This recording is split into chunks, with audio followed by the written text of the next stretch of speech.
in terms of the podcast, that's been like one of the greatest parts is being contacted by people who are like, I live in, LA. Like, I've never even been to Sacramento, Right.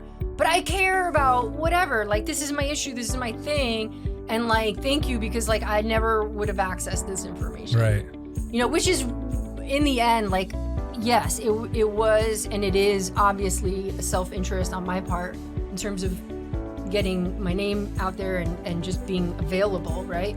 But it also predominantly, and I think I'm being really genuine when I say the actual real heart of it also, though, is the notion of giving back.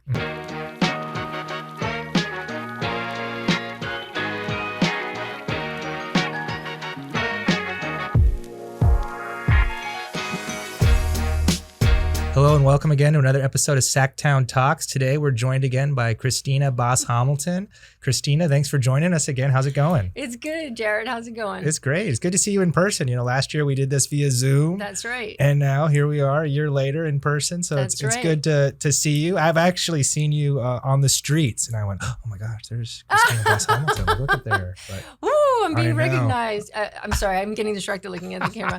No, I llove it, Jared, because I have like this whole community of people I only know digitally. Right. And so when it happens in real life, it's like, oh, you look kind of different. Right. Sorry, I didn't recognize you. Yeah, it's like kind of awkward. Like, I know you, I know of you, but I don't really know you. So totally. Right. I mean, Twitter is so hysterical because I'm like, I feel like I know everything about you, but in real life, like, yeah, it's different. It was really funny. And it's something I want to talk to you about. Maybe we can just get right into it. I was in, end of session.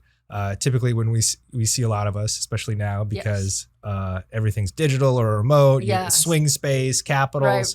No one's really centrally located anymore. And I ran into Kip Mueller, who came on the show earlier, and he's like, oh my gosh, Jared, how good to meet you. And we had this kind of exchange. Nice. And then he was talking about this bill he was working on. Yeah. Was it SB 1149? And something he wanted me to ask you about is kind of about SB 1149, some of the work you guys had done on that. Yes. And, I guess what's next? Yeah. Well, to give you just a snapshot on what happened, I guess. So SB 1149 was Senator Connie Leyva, and it was the Public Right to Know Act.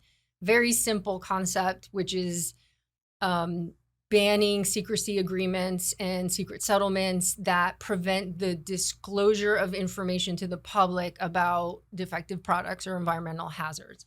So, in its essence, like how I talked about it was, this is kind of like weird that it's not already the law. Mm-hmm. Like, if a product is defective, it shouldn't be on the market any longer. Right. But that's not the case, because if you are hurt by the product and you sue the manufacturer, 9 times out of 10, you're going to be covered by these secrecy agreements. So nobody knows about what happened to you besides, your attorney, their attorney, them, and the judge.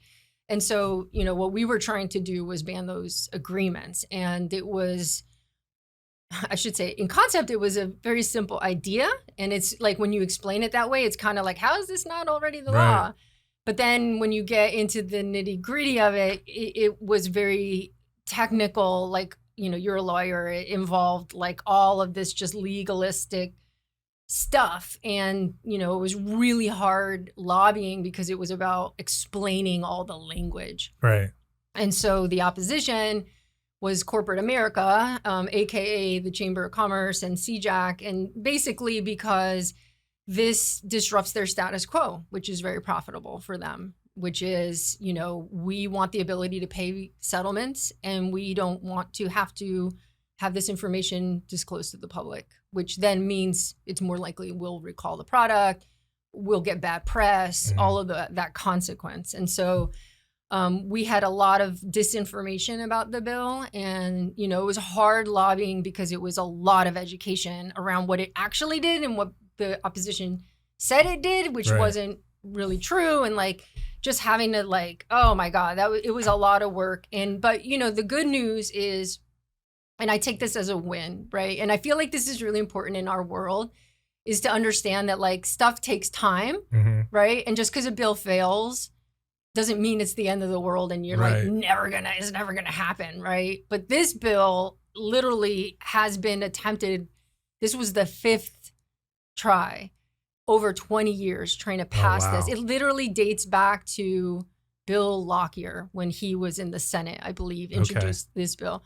So it's been killed every time, but it never made it out of the first house. This year, we were able to get it to the final vote in the second house in the assembly, and we were 9 votes shy of sending it to the governor. So, the way I like to look at it is we took it farther than it ever had before. And you know what I love, like hearing the stories about these kind of close votes, is there's always like these kind of members are like, oh, I'll vote for it if so-and-so votes for it. Yes. Or they all want to be like the 41st vote. Yes. They always want to be the last vote. Yeah. Can you talk about that? Like, how many votes did you have if other people would have gone up too? Were you ever in those discussions about like how close you could have been? Yeah, it was definitely a situation of people looking to see where other people were at. And if you could just generate enough momentum, it would like break the dam would open and you would get all these other people on board, which was very frustrating because you're like, okay, they're there, but they're looking at you and they're waiting for you, and you're there, but you're looking at them. So it's like self-perpetuating, right? Like if, someone has to take the vote that is like opening the door for these other folks. It was very frustrating conversation. Yeah. And you're putting cards in and talking to a member, then the opposition sees is like right next to you. Yeah, right. Oh yeah. Gate lobbying is so funny. I actually, this year was my first time that I was like kind of having fun with it. Mm-hmm. It's usually the most stressful part of lobbying, right? Like you're just standing there and you're sweating bullets. And you're like, this is why they call it lobbying. This is when we all earn our paychecks. Like, this is when we earn our paycheck. Well, I should say I earn my paycheck every day, but yes, this is when we all earn our paychecks because it is the hardest part of it. But so at the gate, literally with the opposition standing right next to you and making the case. And then how do you do that when you literally had 30 seconds? Mm-hmm. Like I was never an active like proponent of bill limits, but after this year, I'm like, there has to be a limit because you are basically trying to explain this complicated thing in like 15 seconds. Right. And how do you do that? Right. So then it's a question of like explaining complex policy, trying to create like your elevator pitch that like simplifies it, but some things are impossible to make simple. Mm-hmm. And then you're basically up against like he said, she said, because like they're saying the opposite. So what do you, I guess, put more stock in? Right. Yeah. It was hard. I'll be super honest. Like the loss was brutal. Mm-hmm. Yeah. Yeah. And I guess that's kind of interesting is kind of, there's the defeat. It's end of the year. Some people are happy. Some people are bitter. Yeah. And, there's like a real, like, a lot of us know each other. A lot of us are friends. But then when you're in the battle, that's kind of what I love is you're up there, you have opponents and you're not talking to each other. Like, you're kind of mad at the other side, right? Like, and it takes a little time to get over it. And then to kind of, get into the frame of, okay, next year, what are we going to do different? Yeah. How do, as you kind of say, kind of plot it along. Because there's so many things, we've all seen that, seems crazy at first, doesn't get out of committee, doesn't get a vote. Yeah. Really hard to get into print. Yeah. But becomes law and signed by the governor. Over a couple years. Right. Yeah. No, you're totally right. I think that's called the Overton window. Right. Yeah. No, it's true. And so, I had to recoup for a couple weeks there, lick my wounds. Right. But, I'm proud of the work we did on the bill. Corporate America was very threatened by it. And I know I was facing a lot more lobbyists in opposition. Right. And so it's good to know you can hold your own. Exactly. No. So, yeah. Getting close, 9 votes. Yeah. And that's kind of interesting. I guess talk a little bit about you and your practice. So kind of what, I know we talked last year and, you were just kind of jumping into this after years in kind of the union world. Right. So what, is your business looking like now that you've had it up for a couple years now, and kind of what kind of are the things you're working on?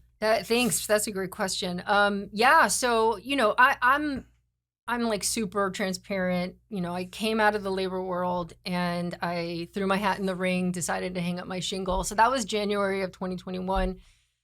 It's been a wild ride. Mm-hmm. Freelance work is no joke, right? You have to always be plotting months ahead in terms of, clients and how am I going to, get paid and all that type of thing. But I've kind of embraced it as just like another form of organizing in a weird way. Like I'm just organizing on my own behalf.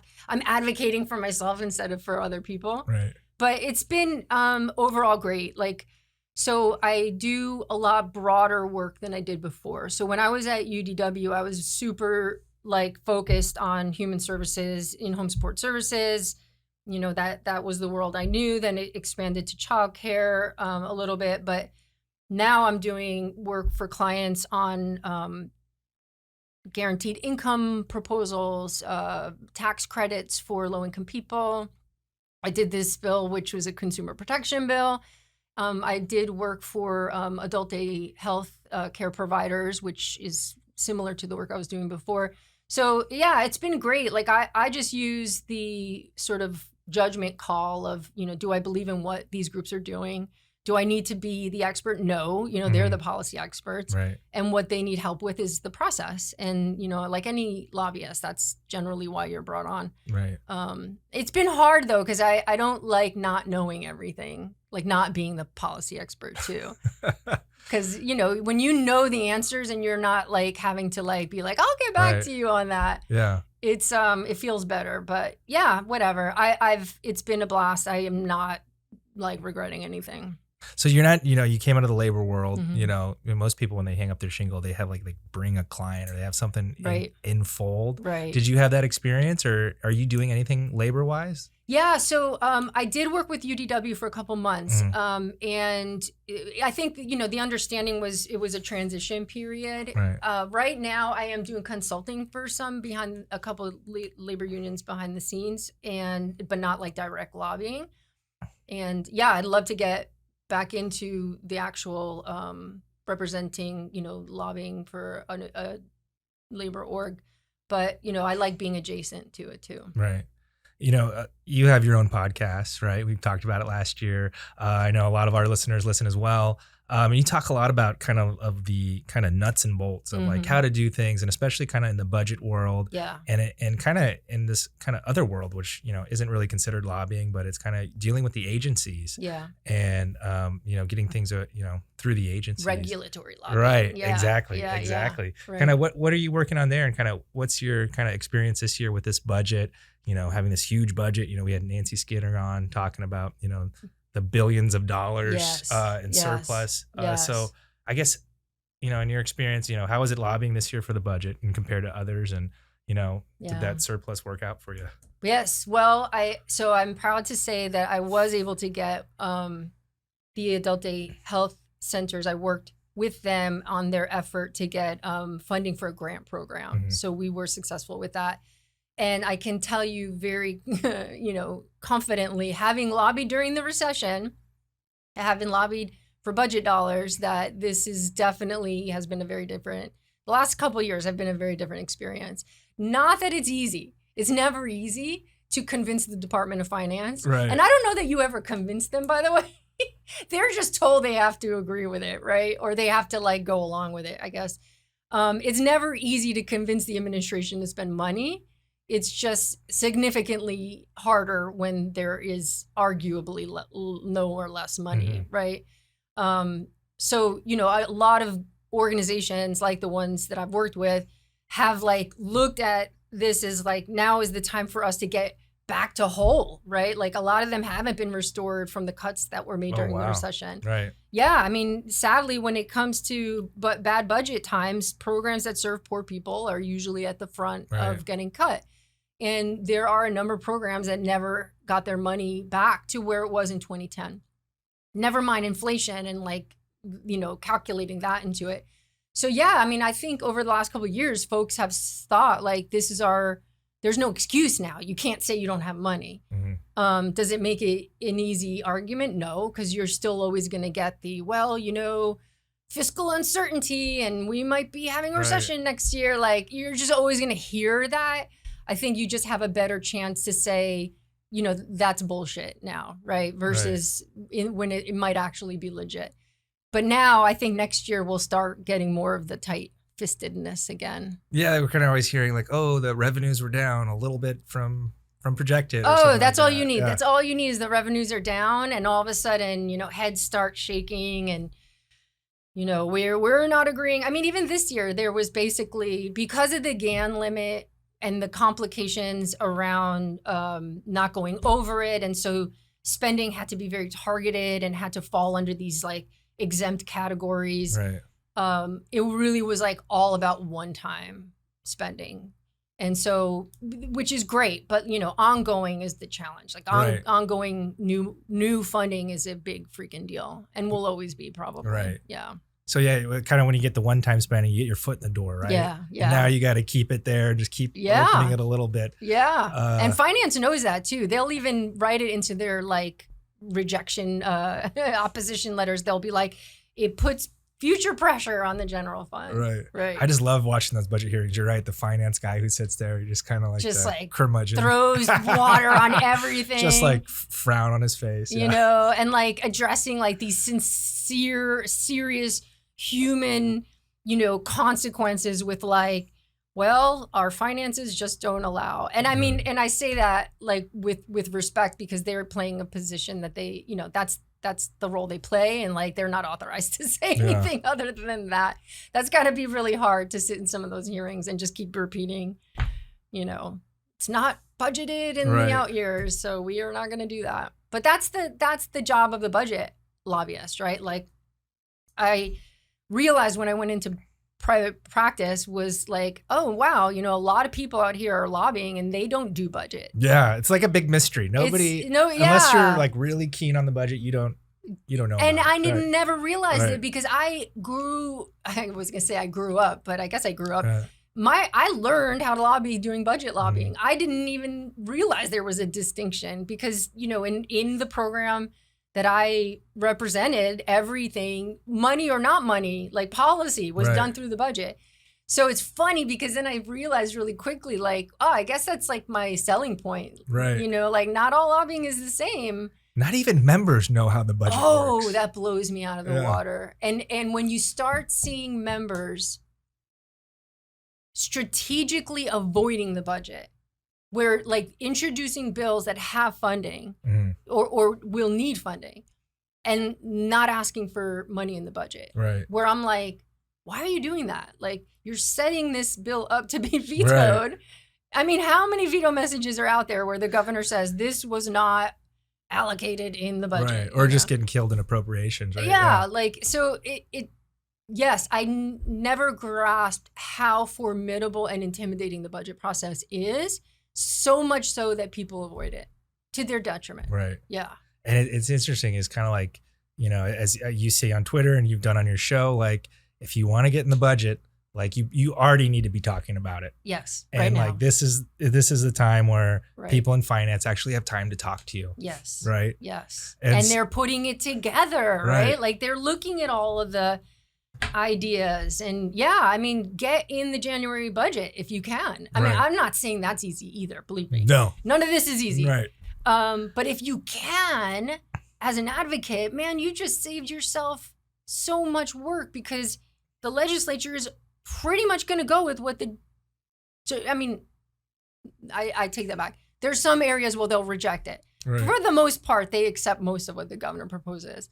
So like this is the sweet spot now, and most advocates don't know that. That's crazy. Yeah. Yeah. Because a lot of us are taking downtime right now, or you know, people are have the holidays and things like that, and this is like actually when Department of Finance is just like crunching the most from here to end of the year. And listening to concepts, right? Totally. Although I say this on my show, like they also don't ever give you feedback, aside from a polite thank you. So there's that reality too. Like, dealing with the administration is generally a one-way, communications, but it doesn't mean they're not listening to you. Right. And then you open that, January budget like a Christmas present, huh? Yeah, absolutely. Right. What's in here? Same with the May revise, but definitely with January. Yeah. I mean, and they're really tight-lipped. Like I have to say, in the 12 years I've been doing this, I think there was one year where it was like leaked. It was like one of the Brown budgets where somehow it was leaked like days before it was supposed to be released. Right. And so they had to move up the budget release date because someone had sent it to the press. Aside from that, though, like, man, you don't know what's going to go on. Right. It is very, like, people are unbelievable. Yeah. I mean, budget is its own crazy world.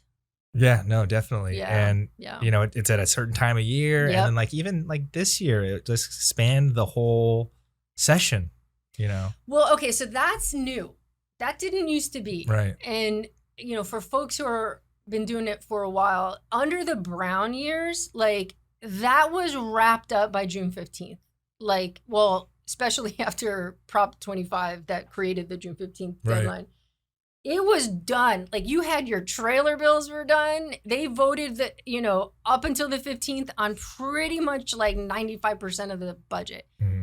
That started changing in the last couple of years. And I'm not going to like speculate on what went on in that thinking. I'll tell you, it makes it much harder. Oh my God. So much harder as the advocate because you're like, is this still open? Is it closed? Are we talking again in August?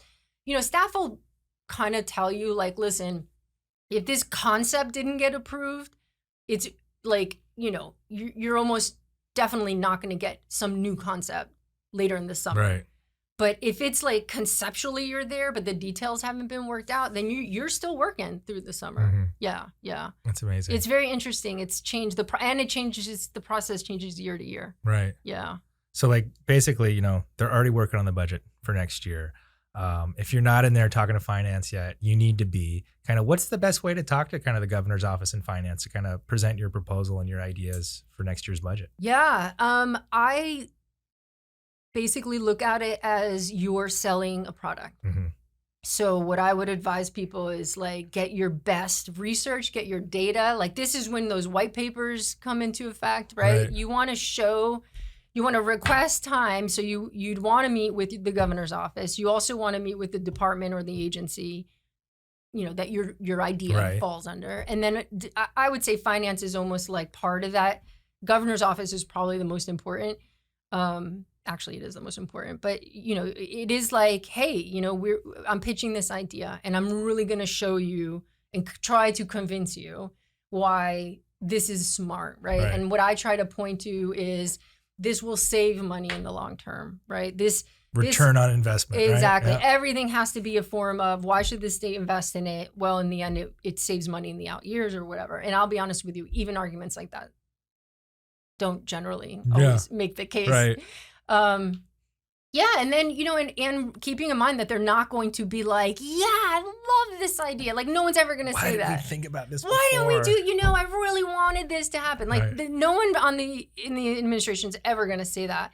But can you like spark interest and curiosity? And 100%, especially if the governor's already aligned in that direction. Right. Like the trick to me from the outside is keeping track of what the governor's talking about.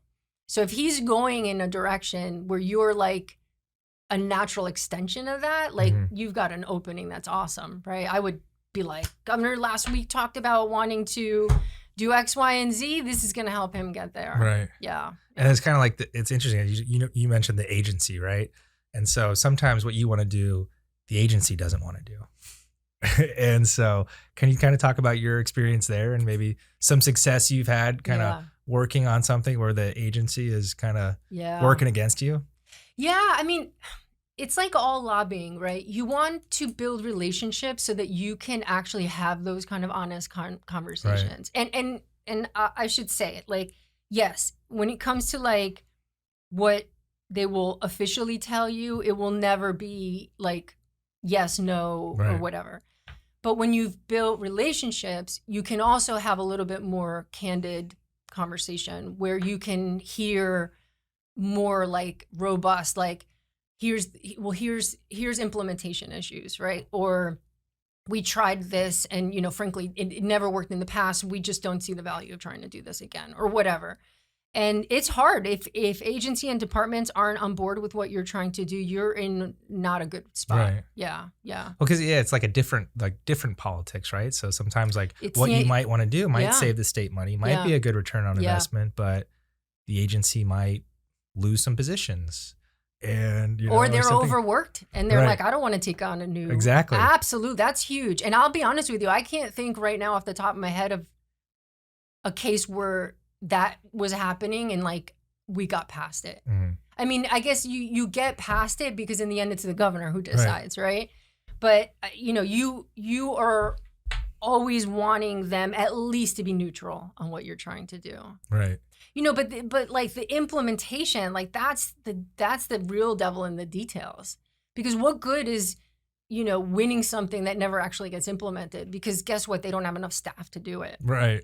And that happens all the time. Like, so I think that's the other sort of part that is like less known about advocacy. Yeah. Is like, then there's the other side of actually like, you passed it and now is the work of actually seeing it come to pass. Right.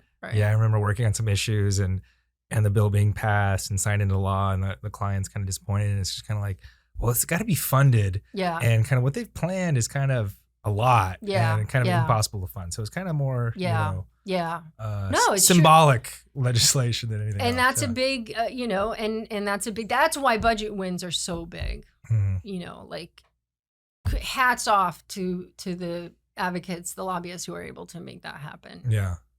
It's an interesting thing kind of at the end of session, we got this kind of, staff unionization, kind of talking about something that's been talked about for a long time, is kind of plodded along. Right. I guess this is the first time that it actually, got a floor vote, got out of committee, got moving, and it looked like a foregone conclusion at one point. And then all of a sudden, I never thought of it. Really? Never. I was like, wow, this thing has so much momentum and is rolling so much. Well, I mean, compared to where it was in the past. No, you're totally. But listen, to me, I'm like, it's the second house where this bill's gonna die. Right. Not that I wanted it at all to die, and I'm saying it in a cynical way, but like the challenge was gonna be the assembly. Right. Yeah. Just kind of given your like union background, kind of what are some of your thoughts on the kind of the staff unionization issues and kind of where do you see it going next? Listen, I support it 100%. I think every employee should have the right to decide if they want to join together to bargain collectively. Right. Like I fundamentally believe that. And I think what the staff are doing, and listen, that takes a lot of courage to go out there and put yourself out there. Like, I mean, in any industry, but especially in one like this, that's so like, it's like a big family where everybody knows what everyone else is doing. The staff who put themselves out there, like, deserve a lot of respect. And it stinks that it has not had its real, I guess, what's the word I'm looking for? Like time for debate, right? Like it didn't even get to the second house this year. So like, I feel, just solidarity with them. And I also feel like that frustration of like, this is hard, right? Because you're essentially like, whenever it comes to the internal, it's way different than when it's like telling other people what to do, and it's just the truth of it. Like, why is it good for, why is unionization good policy for other people, but not for yourself? Yeah. Like one argument I was hearing is like, oh, well, it creates a conflict of interest, right? Because then the staff can create this union and have a political action committee, and then they can actually like fund campaigns against, I guess, members they work for. And I was talking to my wife, who's a state attorney, about this, and she's like, "That's no different than any other state employee union. We, are in the governor's race or the attorney general's race, like." Well, because it's defending your interests. I mean, if you think about it, I would go broader. I would say that's how society is organized, period. Right. It's just, forces band together to protect their interests all the time. Generally, those are like the more, industry businesses, they're all organized into trade groups.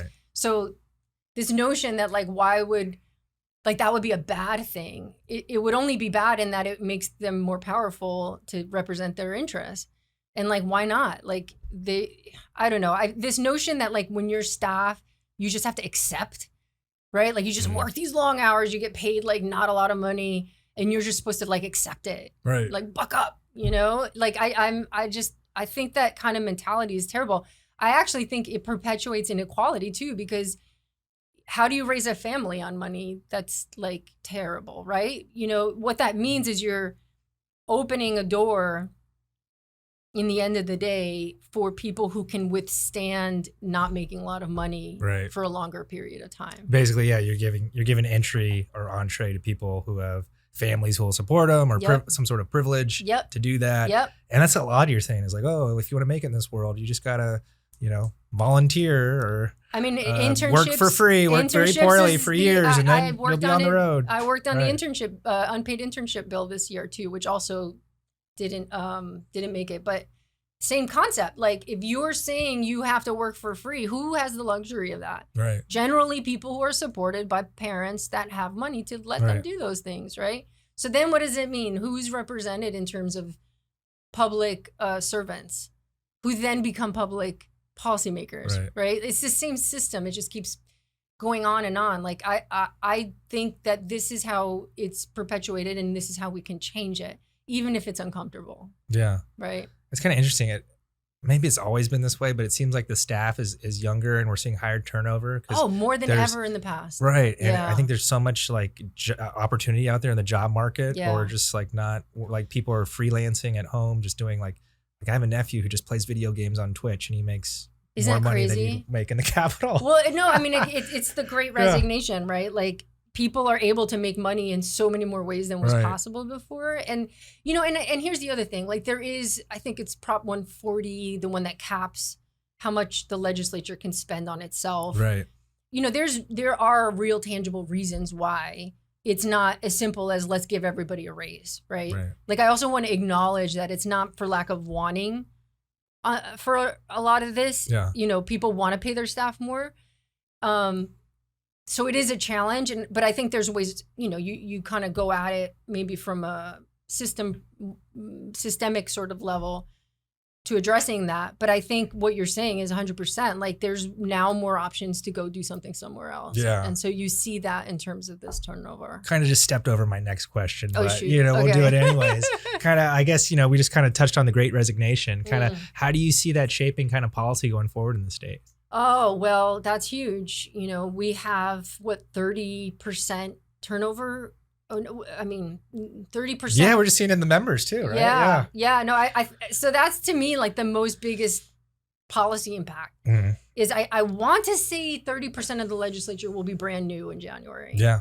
Or some very high number. Right. And then in the following cycle, it will be like 70%. So we're going to see like a brand new legislature within 4 to 6 years. Right. So yeah, I mean, it changes everything because this is a whole new crop of folks who may have very different ideas on like what the right way is to go about it. Our job as advocates is to try to get the people that we think will be the champions for the policies we want to see, right? But I think that it's like a big question mark right now. Well, I think it's interesting kind of just to marry these two last kind of comments together is we're seeing a lot of turnover in staff and we're seeing a lot, of turnover in members. Yeah. And what used to keep, we're used to high turnover in members, right? With 6-year term limits. Yeah. But it was always the staff who kind of kept things on the rails or had that, knowledge from staff. But we're seeing a lot of staff kind of, retiring, getting to retirement age, that kind of old substantive knowledge. So I guess that's going to be kind of interesting as you're seeing this high turnover in staff and members, like who's going to have that substantive kind of institutional knowledge? Well, so interestingly enough, what I would say is yes, but I feel like the turnover in staff is more in the lower level staff. So your chief consultants for committees, for example, I don't think you're seeing that same turnaround. I think, when it comes to like your chiefs and your directors, like you'll see those same faces. I mean, they might move offices or whatever. I feel like it's the next generation of people who are supposed to be those people next, right? Yeah. That where it is like crazy. Right. Yeah. Like you can't even keep track. Who's like that ledge director kind of position. Yeah. Definitely. And ledges. And I kind of get it. Like, when you look at a starting salary in Sacramento, which, isn't even the most expensive place to live in the country, like that's very low. Right. How do you, and especially if you have a family, how do you do that?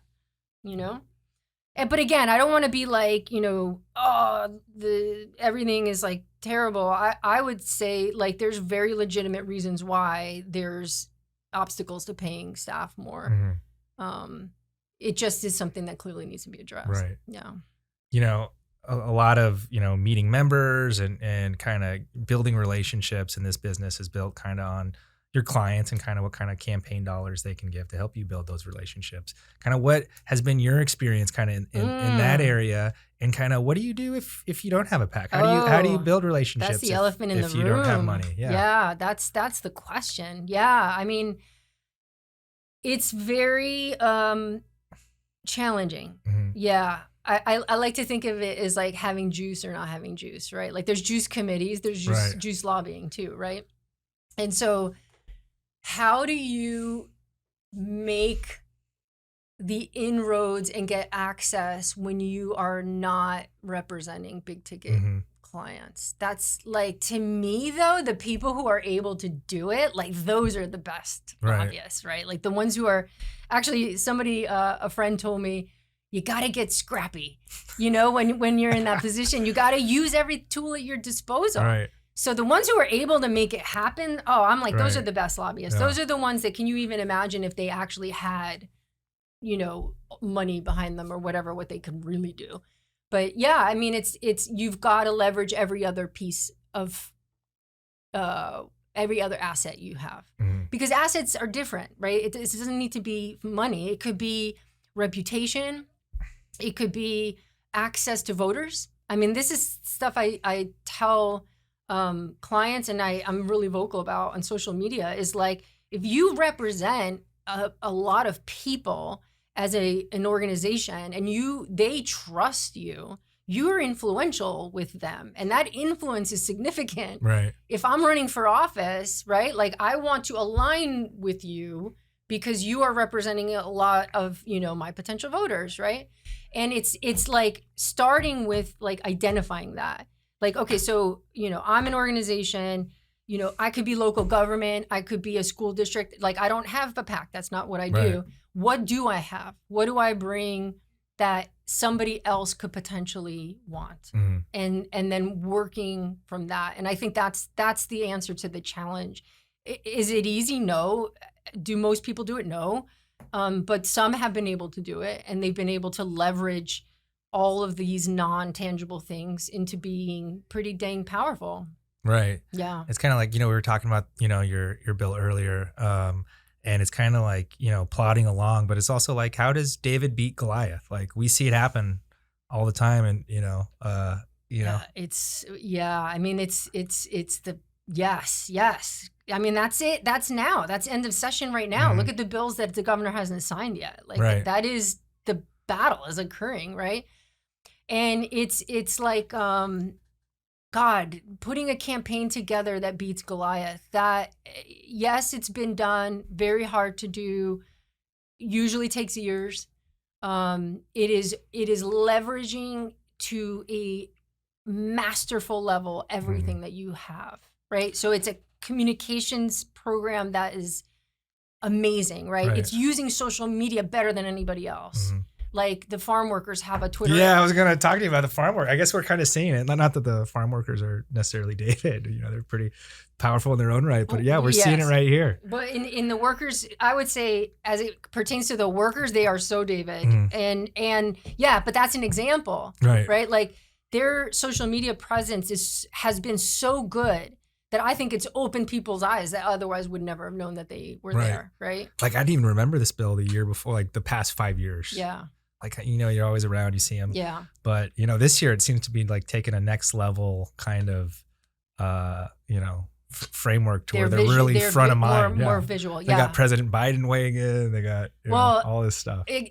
So it's all of those things. It's using President Biden, right? Like it's whoever you have access to that is willing to speak on your behalf, and and mapping all of this out and then constructing it and knitting it all together into a campaign that maybe has a chance to beat Goliath. Right. And has like that's the hope of it, right? It's not like it's never been done. It has been done. Right. I think, from my perspective of like having led those campaigns and having been a part of them, like, you know, I also feel that the weight of reality, which is like, it's really hard work. Right. And yet you came from this world, right? Organizing, grassroots. Yep.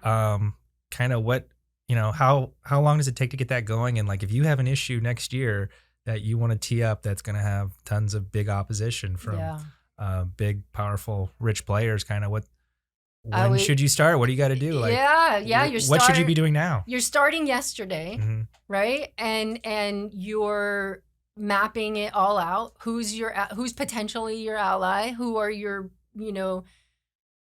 solids? Like, where is the legislature on this? What about these incoming members? What do we know about them? Right. I mean, you're starting to lay the landscape out now, and you're starting your conversations now, right?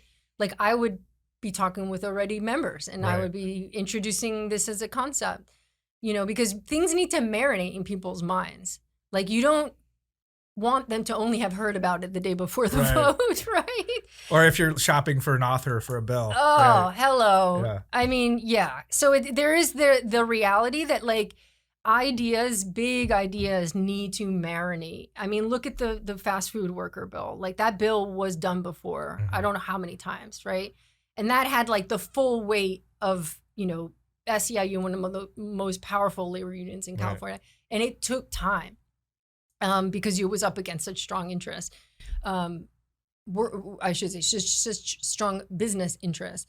So, I mean, all of this, I would say, is a question of like putting your argument together, making your case, and then just talking and spreading this out, and then building your allies and you know, basically approaching it like a long-term campaign, and you know, collecting your resources to do that. It's kind of interesting to see like all these propositions and kind of, you know, working on some of those, and it's kind of the same thing, right? You know, coalition building, you know, getting your supporters.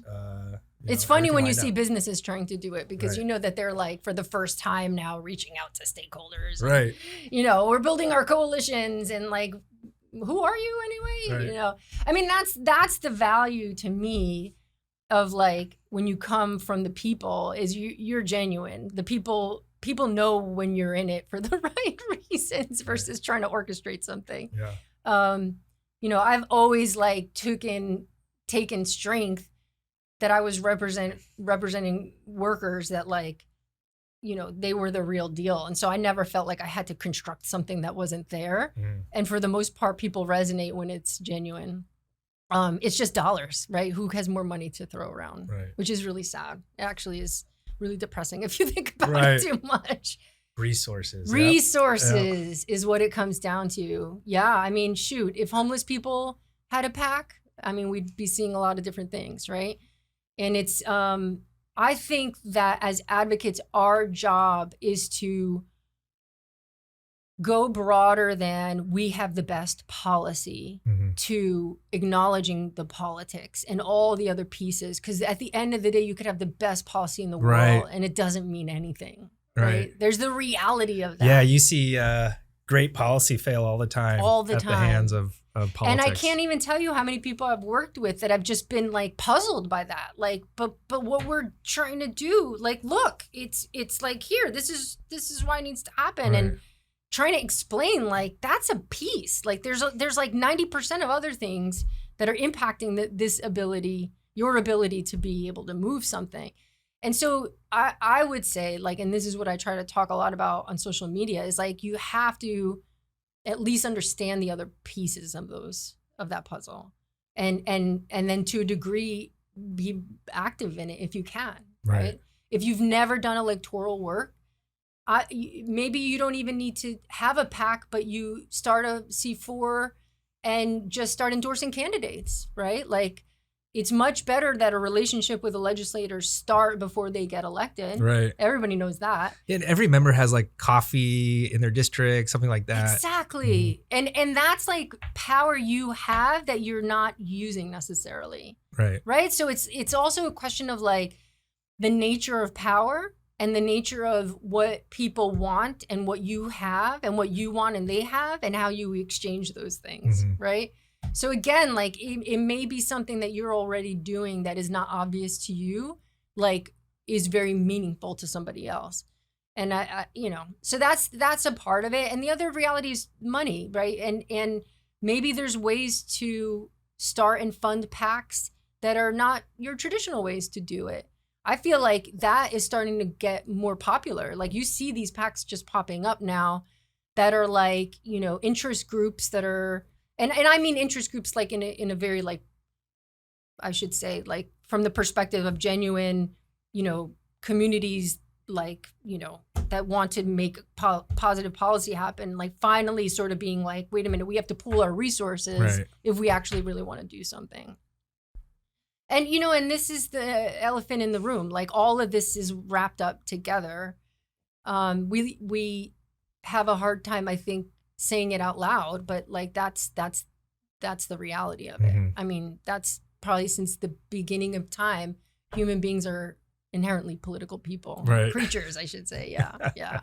I love it though. I love thinking through all that stuff. And, this is what I learned working for labor.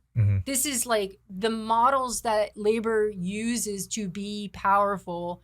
They're not rocket science. They can be replicated. And yes, they're not apples and apples because you're not a labor union, but there's parts that make perfect sense that like, let's do that. Right. Yeah. Yeah, that's interesting. So like when you set out and started your own business, first thing you did was, start your own podcast and get on social media, get on LinkedIn, and you've done a great job kind of being out there because the world's changed, right? Like, people are online and you kind of have to go where the people are. Right. Can you kind of talk about, how's your podcast going and how it's helped you in your business? And Thank you. Yeah. Well, okay. So I think a lot of that was because it was COVID. It was automatically obvious to me from the beginning that because, I mean, keep in mind, this is the beginning of 2021. Right. So Capitol wasn't open. There was like nothing happening in person. So it became very obvious to me, like if I was going to build this business, I need to network and put myself out there. Right. People aren't just going to come find me, right? Like I don't have the luxury of like, everyone's just going to start referring business to me. So I was like, okay, so where are people? They're not here. Right. So I got to find them where they are. And I just had to make a decision that I was going to embrace a aggressive social media strategy. And then recognizing, I feel like I got like a mini MBA over the last year and a half, just learning how business, like to think about it as a business owner. Then I realized like there's not a lot in this space. Like aside from Sacktown Talks, like 2 years ago, who was doing podcasts on anything, right? Yeah, maybe some newspapers or the Cap Weekly, maybe. Yeah, Cap Weekly. That's the only other one I would think about. Oh, and then we had Scott, right? Scott did the Nooner, which was just like brilliant. And my heart hurts to this day that we don't have Scott anymore. But there wasn't a lot in this space to begin with. So then it was also like the opportunity. Right. Like I'm not walking into a crowded field. There is no field. Like this is wide open. No one is doing social media. Very few people. Don't get me wrong. I'm not going to say I invented anything at all. There are some members that have been on Twitter and have rocked and just killed it from the get-go. And we know who they are because we're probably all following them. People were there, but it was just not a lot. And so I felt also the perspective of, well, this is an opportunity, not just to be networking and getting my name out, but to just build something that doesn't exist. Right. And so that prompted me to learn a lot about like, okay, so what makes someone successful on social media or whatever, and really grasping that it is not about taking, it's about giving. And like all the things that I know, I assume a lot of people know. The things Jarrett, you can start assuming, oh, of course you have to know that because everybody knows that. Right. Well, actually, the truth is 99% of the people don't know that. Like I was saying to you about gaming, there's so much I don't know. But if we're in our bubbles, we start to assume everybody knows these things, right? Right. So I realized, I have knowledge that could be valuable to people, and I'm going to just start putting it out there. And I'm not asking for anything in return. And I think that's kind of the interesting thing is because sometimes I do this and you're like, okay, like there's a certain group of people who listen to this, maybe around the Capitol or so forth. Yeah. But, just talking with other people, they're like, well, politics is pretty popular. Because I was like, well, if you talk about cars or you talk about finance or Bitcoin, you have tons of followers. People are super interested. Right. But politics, like no one, especially California politics in Sacramento, it's such a niche. Yeah. And they're like, well, there's whole channels dedicated to this, like Fox News, CNN, people talk about it all day. Totally. It's for some reason, it's like, because it's state government, it's so like you're saying, like it's this little world of state government. But meanwhile, you're like, that impacts 40 million people. Right. It's the 5th largest economy in the world, depending on what day it is. Actually, one of my folks on Twitter was like, bigger government than Canada, but we're still this like little insulated, arcane little world. Right. Yeah. So then it was like, of course people are interested in this. They just don't know how to find you. Right. And that's been, so in terms of the podcast, that's been like one of the greatest parts, is being contacted by people who are like, I live in, LA. Like I've never even been to Sacramento, but I care about whatever. Like, this is my issue. This is my thing. And like, thank you, because like I never would have accessed this information. Right. Which is in the end, like, yes, it was, and it is obviously a self-interest on my part in terms of getting my name out there and just being available. Right. But it also predominantly, and I think I'm being really genuine when I say the actual real heart of it also, though, is the notion of giving back. And my own experience of being like, it is not right that because a group doesn't have money to hire a lobbyist, can't pass legislation, or doesn't even know how to reach out and make change in their community. Right. Like, that is fundamentally flawed.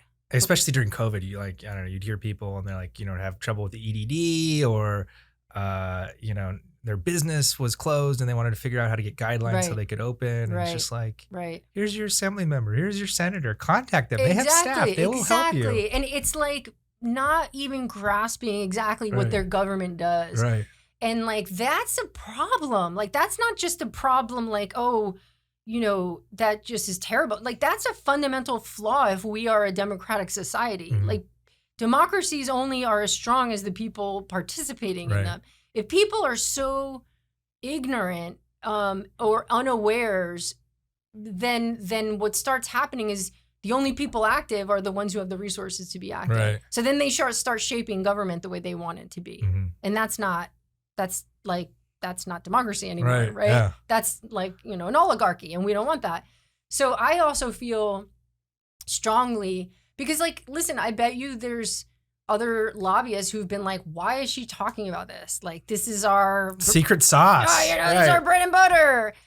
And like, I kind of thought about that, and I was like, yeah, but no, because it shouldn't be that you have to pay me $10,000 a month to like get me to show you, like, actually, if you do these 3 things, this is how you get your voice heard, or whatever, right? So that like was for me. I kind of got into this, like, I just think it's not right, and I do it because I also think like people should have access to this information. I look at it as democratizing advocacy. Like, common people should be empowered to be advocates for their communities, and not feel so intimidated and overwhelmed and just give up before they even start. No, exactly. And that's what's great about your show is you really give kind of a nuts and bolts directions on actual, like, real things, like how to do things, like how to approach an agency and talk to them about that's right. How do you find an author? Right. Yeah. Like, real, again, stuff that you and I are like, well, of course everybody knows that. Well, no, actually, the vast majority of California does not know that at all. And in fact, doesn't even know who their assembly member is or their senator. And we as a society are hurt when that happens, right? Like, if we're like looking at it from very like narrowly, then it could be like, well, great, because I have less people to compete with and I'm going to push my interests and my clients' interests. But as a society, we are hurt when the majority of people are not participating. No, exactly. Yeah. Exactly. Yeah. No point. Well, if our listeners want to find a little more information about you and your show, how can they find you? Yeah, so my podcast is Blueprint for California Advocates, and you can find it on any podcast platform, but you can go on my website too, which is www.kbhadvocacy.com, and you will see the podcast there. Okay. Yeah. And then on Twitter? On Twitter, yeah, at KB as in boy, AS as in Sam Hamilton, at KBH Bas Hamilton on Twitter. Yeah. And, where you've inspired me the most is kind of TikTok and Instagram. Oh, your yes. reels. I think you're the only one out there with the reels.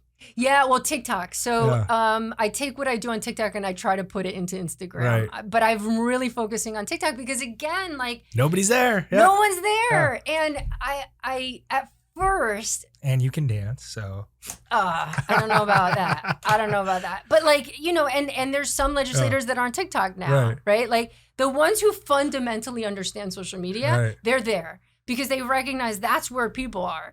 So it's almost like, and it's so new, TikTok, that like no one is doing anything in this space. So it's like you could say to yourself, well, people don't talk about that there. And it's like, well, because no one else is doing it yet. Mhm. And you could be the person who's doing it. Right. And like, same with politics, California politics. Like there's not a lot of people talking about California politics on TikTok. Is it intimidating? Yes. Did I have moments of like, what the heck am I doing? Right. This is You're so pointing. Crazy. Like dun, dun, dun. But then like you kind of get over. I don't know. I try to like not take myself too seriously. Right. Where I'm like, listen, I am having fun. What do your kids think? You have a 13-year-old. Oh, and a 10-year-old, they are right? blown away. Right. They're like, Mom has this podcast. And they're kind of like, they kind of get what I do. Right. And they're just like, my mom helps write, laws. Like my mom works with, people in Sacramento. And like, they know they're proud, even though if they can't quite understand what it's about. That's funny. Yeah. And then of course, like the 13-year-old will never really tell you what he thinks. Right. Because he's too cool for that. Right. So who knows? Yeah. Well, great. He wants to be on TikTok though. And I'm like, that's not going to happen. Not yet. Not yet. Not for a while. Oh, yeah. Yeah. Social media for kids, different story. But yeah, listen, I'm like, this information should get out there. I feel like it's something that hasn't been done before, but that doesn't mean it shouldn't be. And, much of the third house, much of like the lobbying core is like very analog, right? It's people who started back in the 70s, and like, it's very like whiskey and cigar smoking, and old boys club, right? Like, let's be honest about who was lobbying back then. That's so funny. Like the new swing space, right? Like all the new members, the new people love it. It's open. Yeah. And then all the old timers are like, this is not how business is done. It's too open. Exactly. People can hear too much stuff around Exactly. here. And it's like if you want to talk, let's go somewhere else. If your only way of having done this was calling someone on the phone, like, like that's your extent of like, then all of this has got to be the craziest thing you ever saw, right? Like people have got to be like, I don't even understand. And you have to be okay with like doing things that are different and new, and being okay with people who are like, I just think you're batshit and I would never do that. That's what it is. Like the speed of information spreads. Cause I remember, when my dad was doing this, they always do like gut amends at the last minute at the night. Cause no one was there and you couldn't see anything. And then the fax machine came and they said, oh, that was like the technology. How about before the 72-hour rule? Right. Where it would literally be before, like, if you weren't there, like hovering, and someone could be like, "Here's the amendment." Exactly. Right. Yeah. And I love the 72-hour rule. By the way, it makes life so much easier. I know. But yeah, before the fax machine. Right. And then now, like with text messaging and social media, like literally something happens and everybody knows instantly. Right. It's amazing. Well, it's democratizing information. And so there's positive to social media. It doesn't always have to be bad. And I think that's the positive. Like if we can get kids in high school excited about what's happening in Sacramento, like that's awesome. That is like creating the generation of engaged voters. Like that is the problem that we are in, is we aren't doing that right now. Right. So if it means making a TikTok video, like, heck yeah, it's got to be accessible and understandable, and not this, again, like world that is so like complex and intimidating. That's the big thing, is it's intimidating. I think like the only thing we have like for kids to understand like how a bill becomes a law is like Schoolhouse Rock from like maybe 1960 or so. Totally. I don't think there's been anything else since then. No. And for those of us, I think it was the 80s. And for those of us who grew up with that, like we still think about that. Oh yeah, I have the song in my head right now. Yeah. So like they were doing it, right. but we need more of it for sure. Definitely. Yeah, it has to be updated. Yeah. Awesome. Well, thank you so much for joining us. Definitely recommend our listeners go check out Kristina. She's got some great work over there, and hopefully we'll catch up with her again later on. Thanks Kristina. All right. Thanks.